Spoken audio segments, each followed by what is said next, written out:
loving this cool weather. So I felt like all year that we've had hot. But other than that, like just coming back, I drove from London to here yesterday. So it was nice to just kind of drive the countryside, see a lot of the land that a lot of times that we don't get to see. But just to kind of come back here and then to kind of start seeing my face on random pieces here and there has been very nice. I mean, I've never had that opportunity. And so to be able to enjoy that now has been very good. I mean, reflecting back on what you heard about to you last year, I mean, it was brought to my attention how many starts until I had one. So that was a shock. It was a realization. I mean, yes, I had counted the years, but not at the actual events. But to look back and go, just how did I win? Or, what even that Sunday felt like, what even the rounds felt like. I find myself even now like, okay, how do I get myself back to that? But I was able to just play my game, and I didn't feel like I did anything special. I didn't feel like it was some miracle. I showed up, I stayed out of my own way, and I ended up walking home with a trophy. What did it mean to you? You said you didn't know how many starts it meant. What did it mean to you just to have been out here this long? Well, I think we had, obviously the cat was out of the bag as far as the possibility of me retiring. I hadn't really talked about that with my coach. I didn't say anything to my caddy. That was kind of like it was just a feeling that was going through my head. I mean, obviously being, 34 at the time, just realizing, okay, what's going to be the next chapter in my life? I've worked, I've been busting my butt trying to get to this win, trying to win multiple times, and it wasn't coming. And to finally have that happen it felt so good. It felt like, hey, like no matter how long you work or how, much effort you put in, that, there's no need to stop just because, I don't need to feel deflated or feel like golf beat me and I didn't get to achieve anything that I had always dreamed of. So now that being said, the retirement's on the back burner and I'm just running with the fact that my golf game's been good since and keep it going. It's been very good since. I'm really solid this season. 5 times. So that was a little bit of Renaissance.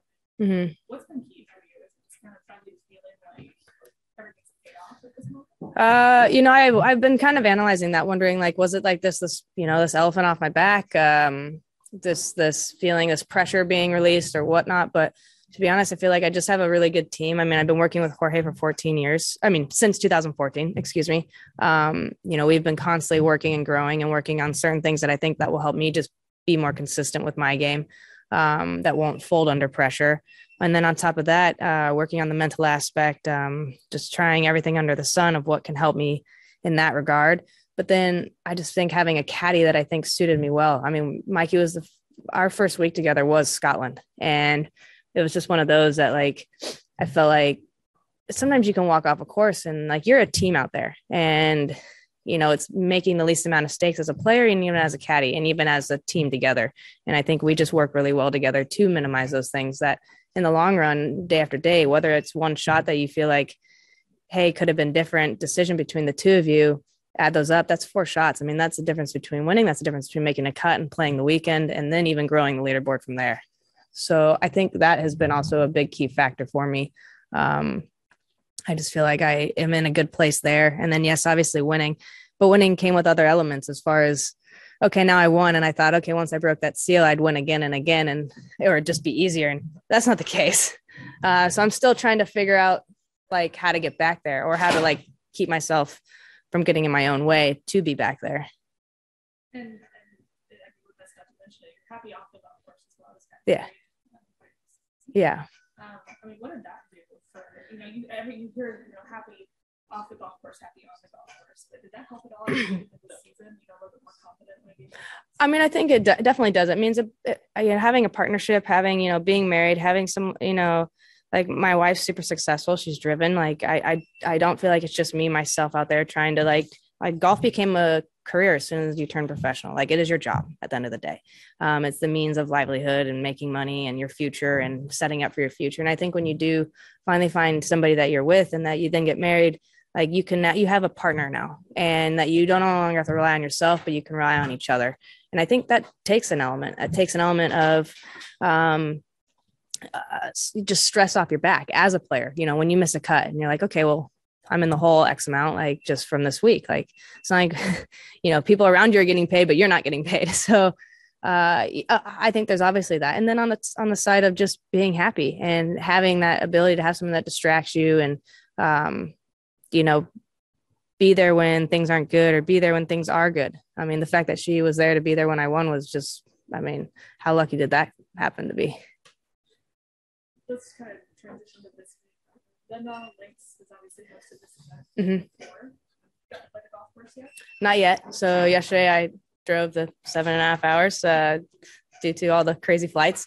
But I'm playing today, so I'll go play 18 holes today and then the pro-am tomorrow. I played this in 2017, so once I got back on site, I was like, okay, now I start remembering the holes. But as far as like, I know that once I play them, they'll all come back. Great track, so I'm excited and looking forward to it. It's a little bit different than the venue we were on last week. I mean, I don't think we talked about it enough. Going to different climates back-to-back weeks, different green styles. Yeah. I mean, it's hard. I mean, it's definitely, you have to just really be prepared to look at what, I mean, I'm looking over here because I see, you know, a few holes to the right of me. And I just, you know, it's how firm is it playing? I mean, and especially here, it's all based on the wind, like, and weather, like whether we get rain, if it's super windy or not. I mean, that changes a lot of things. But yeah, compared to last week, it is night and day. You know, maybe there's something to be said that some players play better in different elements. Some players play better in different golf, you know, styles. I don't know. Did I think that the Scottish was ever going to be my first win? No, but it was. And so maybe that was a realization to me that, hey, maybe, you know, there is something to be said there. And I'll just ask anybody on the Zoom, if you have a question, please indicate so in the chat to you. But you just mentioned it. You didn't really expect this to be your first win, but what do you enjoy playing golf in Scotland, and why do you enjoy playing this style of links golf? I love playing golf here because, I mean, St. Andrews is probably my favorite place on earth. I just think the birth of golf. You go to that town. It's like tell anybody that doesn't really play golf, if you go to Aspen, it's all about skiing and snowboarding and being in the mountains. You go to St. Andrews and it's all golf. And it's just like, you are in the home of golf. And it consumes you. And someone like myself who I love golf. Like I never get sick of it. I ended this season. I take a couple weeks off and I can't wait to get back, start practicing. Some people go home on their off weeks and don't do anything. I want to go practice or play money games and I enjoy it. So I don't know, maybe that was a hindrance to me at some point mentally, that I just love it so much that I let it get the best of me versus not care as much. So I don't know, but I just feel like Scotland just lives and breathes golf, and it is like the motherland of the birth of golf, and I feel it. We have a question on Zoom. Martin Dempster, if you'll unmute your Hi, Ryan. Hi, Martin. You okay? Hi there. I've just wondered what it's meant to you to be the Scottish Women's Open champion over the last 12 months for you to say that to people and maybe be announced as the Scottish champion.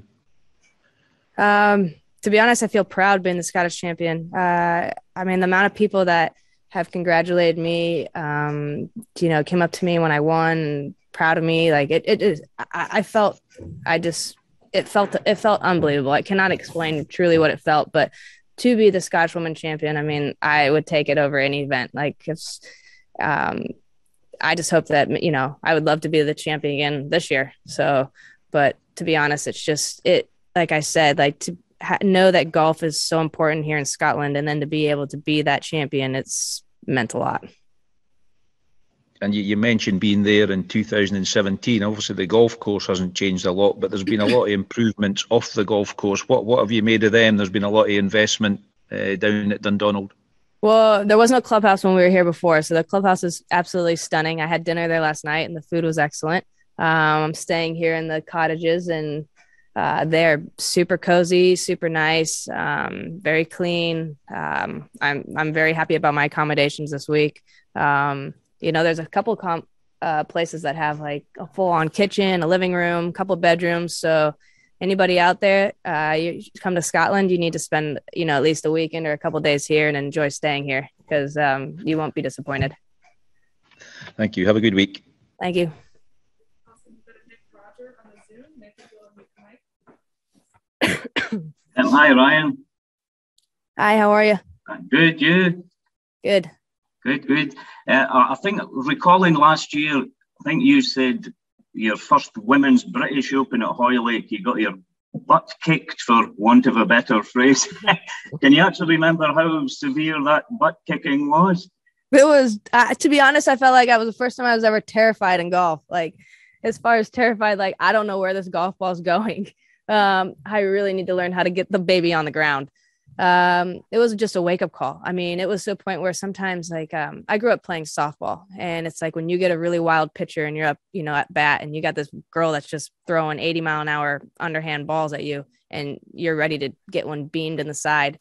It's like same thing. You're standing on one of the tee boxes, and it's just howling side wind. You're like, this could go in the gorge over there.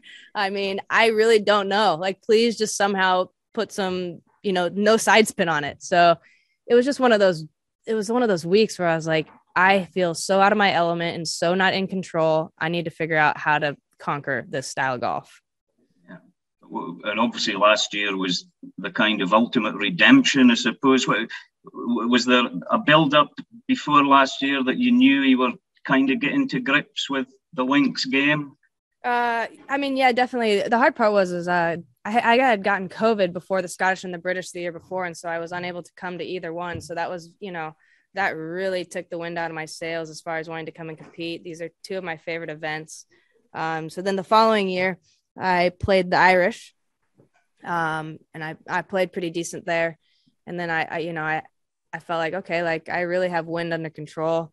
Other events that we'd played in the wind, like Hawaii and stuff, I felt like I played decent there. I played decent in Hawaii this year, and I think I took sixth. And so to me, it's just I've really figured out how to really play in the wind, and I just feel like I know how to play with it versus like have it play me. And I think that's the key point. I figured out how to hit this low tee shot. That really helps. Like, and if it's howling wind, I can just get that driver off the ground. I mean, it can fly 20 yards off the ground and run forever. So I feel like getting the ball in play is huge. Staying patient is very huge. I think what helped me last year with winning was, I think I was so focused on having this new caddy and just thinking, okay, he's going to tell me to hit it here and I'm just going to hit it there. And we went around the course that all week doing that same thing. I didn't get caught up in, the morning round had no wind, the afternoon round had a ton of wind, and we got in the afternoon round. And then the same thing, the next day we had wind in the morning. So I never got out of it, but I didn't allow myself to focus on scores. And I think that's been the biggest challenge for me now, is to keep trying to get back to that place, is just staying in the moment. And I think when it comes to windy conditions, is it really tests that. And that is, I think, one of the key factors is to just play each shot as you can, because you're worn out after 18 holes, and if it's super windy out here. Just one final, I mean, it's probably impossible to avoid the whole live golf palaver these days. There was obviously a story the other week with the LPGA tour. I mean, if something like that developed, I mean, what would your opinion be on live golf getting involved in the women's game? I'll just say this. I think the PGA Tour didn't do it right in regards to possibly sitting down and having a conversation with Liv and seeing what the possibilities were of coming together. I think they created a very big void with each other, and it's creating a lot of turmoil. I hope that if the Liv decides to like approach the LPGA and create something, or want to create something, that maybe we can do it together, and versus it being this, you know, this taboo thing, or this big issue where players are going to have to choose. I think that it would be a great opportunity to utilize the possibility that there could be some major finance opportunities, and that we come together as two organizations versus having two separate organizations. Good stuff. That's great, Ryan. Good luck this week. Thank you. Any questions in the room?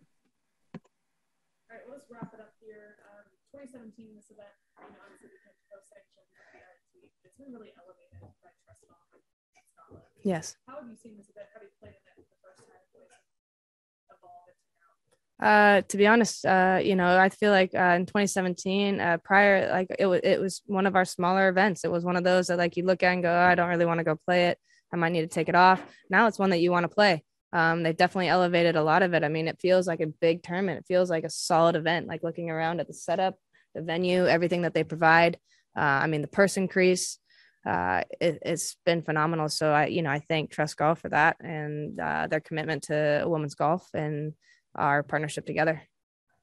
Ryan, good luck this week in your title defense. Thank you.